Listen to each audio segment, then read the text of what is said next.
Title: My wife ignored my messages all day. At 11 p.m., she finally came home and smirked. You know what happened? I had a one-night stand with my boss, and I'd do it again. I just nodded and finished my meal in silence. Start: She came home at 11:07 p.m. Her keys clinked against the bowl like nothing had happened. Her perfume hit first, strong, musky, unfamiliar. Then the smirk. That damned smirk. You know what happened? She said, voice dripping with defiance. I had a one-night stand with my boss. A pause. And I'd do it again. I remembered nodding, slowly, as if I were processing a minor inconvenience. Then I turned back to my plate and continued eating.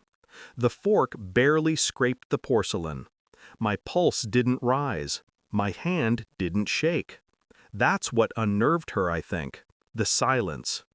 We'd been married 8 years. College sweethearts, bound by routine and quiet understanding.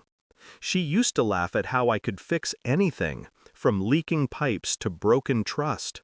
You're the calm one, she'd say, the anchor. She loved that I never raised my voice. But anchors can pull you under, too. I saw the change months before that night. Late replies, soft lies, a new phone she guarded like a secret child. Once I caught her smiling at a text and locking her screen when I entered. Work stuff, she said. I didn't press. Instead, I watched. Pain is a peculiar thing. It doesn't always scream. Sometimes it just hums, low, constant, relentless. By the time she confessed, I was already miles past pain. I'd seen the texts, the hotel receipts, the photos, selfies she sent him from our bed when she thought I was on a business trip.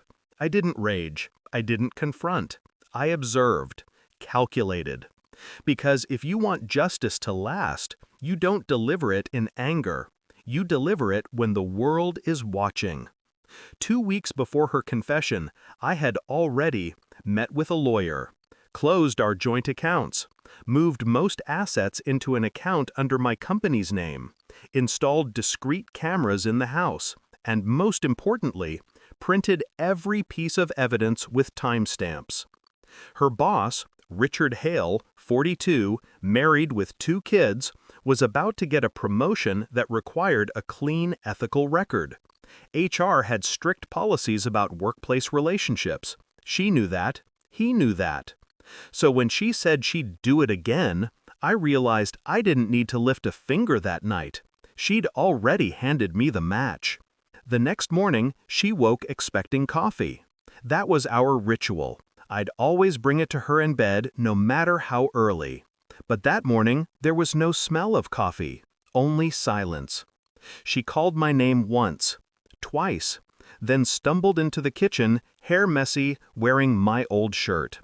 I was sitting at the table, laptop open, calm as ever. Why? Her voice broke off when she saw the screen. Her emails, her messages, projected onto the TV behind me in crisp detail. Every word, every image, all synced from her phone to my system. Her face drained of color. Where did you sent them, I said quietly. I just watched. I didn't shout. I didn't accuse. Instead, I played the last voicemail she left him.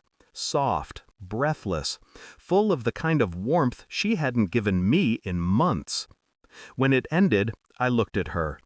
HR opens at 9. I scheduled an appointment for them. Her lips trembled. You wouldn't? I tilted my head. You told me last night you'd do it again. So consider this encouragement to rethink your choices. She stepped closer, desperate now. Please, I made a mistake. I closed the laptop, stood up, and handed her an envelope. Divorce papers. Signed. Irreconcilable differences. You keep your car, the furniture, your personal savings. I keep everything else. Her eyes darted, searching for some crack in my resolve. There wasn't one.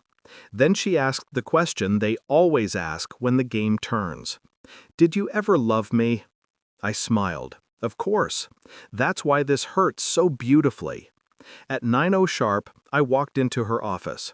She followed behind, pale and quiet. HR was waiting. So was Richard. When I handed them both a sealed folder and a USB, I didn't say much. Just, "I think you'll want to review this before finalizing his promotion." Then I left. I didn't need to see the fallout, but I heard about it later. Richard fired. Her reputation shredded. Her resignation forced within the week. She called once after. Voicemail. "Why did you have to destroy me?" I deleted it. No response. 3 months later, I sold the house. Moved into a smaller apartment closer to my office. The kind of place that doesn't echo with ghosts. People said I looked lighter. Maybe I was. I'd watched the woman I loved choose arrogance over honesty, desire over decency. And I didn't just let her fall. I built the ground that collapsed beneath her. Revenge doesn't heal. It doesn't erase the memories. But it brings balance. And balance, I've learned, is peace. Sometimes, late at night, I still picture that smirk. The one she wore when she confessed. The one she thought would break me. Now it only reminds me how calm I was, how deliberate, how I sat there, chewing in silence, while she laughed about betraying me, never realizing the game was already over. She thought she was confessing to a man in pain. But I was already the executioner, preparing the stage. The morning she expected coffee, she got consequence instead. And I got clarity. No screams, no chaos, just the quiet satisfaction of a clean ending. Justice, served cold with no sugar.